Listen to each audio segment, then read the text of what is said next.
voltei finalmente para falar sobre O Sol é para Todos, da Harper Lee. Esse livro eu tenho guardado já tem algum tempo, comprei no ano passado e muita gente já tinha me indicado a leitura desse livro, muita gente que eu confio no gosto, que eu confio na indicação. Eu acho que até por conta disso eu demorei tanto para ler o livro. Eu sabia tanto que eu ia gostar dele que eu acabei postergando, mas enfim, acabei a leitura e gostei muito. Quem que é Harper Lee? Harper Lee é uma autora norte-americana. Ela é nascida no estado do Alabama, que é o mesmo local onde se passa a história do livro. E por esse livro ela ganhou o prêmio Pulitzer em 61. E foi o único livro dela escrito e lançado por mais de 4 décadas, eu acho. Em 2015 só saiu um segundo livro, que foi o Vá, Coloque um Vigia, alguma coisa do tipo. E que até onde eu sei seria uma continuação da história desse livro aqui. A história aqui é contada inteiramente pela visão de uma criança, a Scout, que é uma menina de 5 ou 6 anos. Então a narrativa ela é feita de maneira muito pura e muito ingênua, mas ao mesmo tempo muito pungente e forte também, porque a Scout, ou Jean-Louise, que é o nome verdadeiro dela, ela é uma menina com uma personalidade e um temperamento extremamente fortes. O livro é subdividido em 2 partes, então nessa primeira a gente vai entender como é que era a vida da Scout, como é que a família dela era formada, como que era a cidade em que ela vivia e como essas pessoas viviam. A Scout tem um irmão um pouco mais velho que ela, que é o Jem, e logo no início do livro eles conhecem um terceiro personagem, que é o Dill.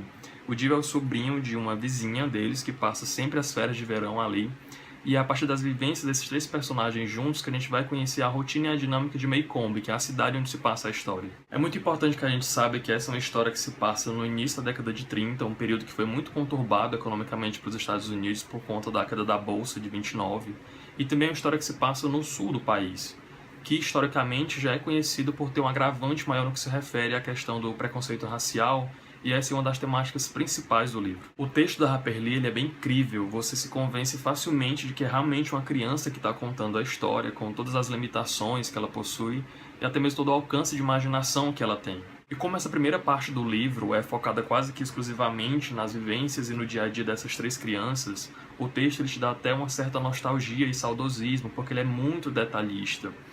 E a Harper Lee ela também consegue fazer com que os capítulos eles sejam todos muito bem elaborados, muito bem detalhados, minuciosos, e todos eles são importantes e relevantes.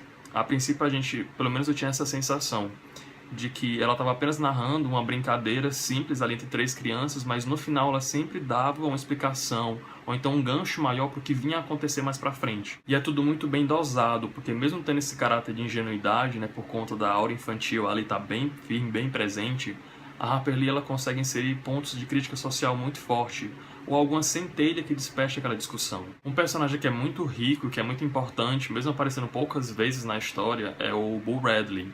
O Bull ele é vizinho das crianças, ele mora exatamente na casa ao lado, mas as crianças nunca o viram porque ele nunca saiu de casa. A casa onde esse personagem vive está sempre de portas e com janelas fechadas. A única pessoa que tem uma vida social e que movimenta a entrada e saída de lá é o irmão dele. O Bull não é uma criança, ele já é um adulto, e tem toda uma lenda urbana em volta da figura dele, né? Há pessoas que digam que ele é um louco, que ele ficou louco por ficar tanto tempo preso dentro de casa e por isso que ele não sai.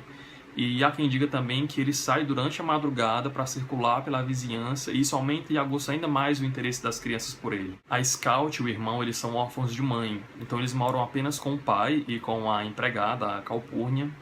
E esse pai, o Atticus, ele é um advogado muito renomado, então ele é muito respeitado e admirado pelas pessoas ali da região, e ele é um pai muito presente na vida das crianças. Então, assim, esse personagem do Atticus, ele representa muito bem a figura do pai, né? A figura da lei, do respeito, da ética, do profissionalismo. Enfim, ele seria um exemplo a ser seguido em diversos aspectos. Mas eis que, num determinado dia, o Atticus é nomeado pelo Estado para defender um homem acusado de cometer um crime ali na cidade. Mas esse crime ele tem algumas particularidades. Ele é um caso de estupro, onde a vítima é uma moça branca e o acusado, o suposto estuprador, é um homem negro e pobre. E é aí que começa a trama principal da história. Depois que o Atticus assume esse caso, ele passa a ser perseguido e até mesmo mal visto pela comunidade. E não somente ele, como as crianças também passam por momentos de constrangimento ou coerção, pelo simples fato do pai estar defendendo o homem negro. E vejam bem, nós estamos falando de um enredo que se passa no sul dos Estados Unidos em plena década de 30. Então, se nós temos problemas para lidar com situações como essa em pleno 2017, que dirá naquela época? Na cabeça ou na concepção das pessoas não fazia o menor sentido ou não havia motivos para se defender o negro.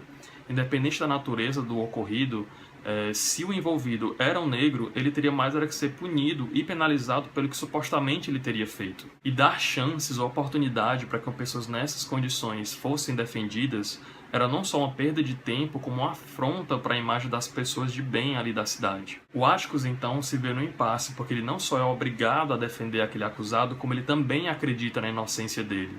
E ele tem indícios que comprovam isso.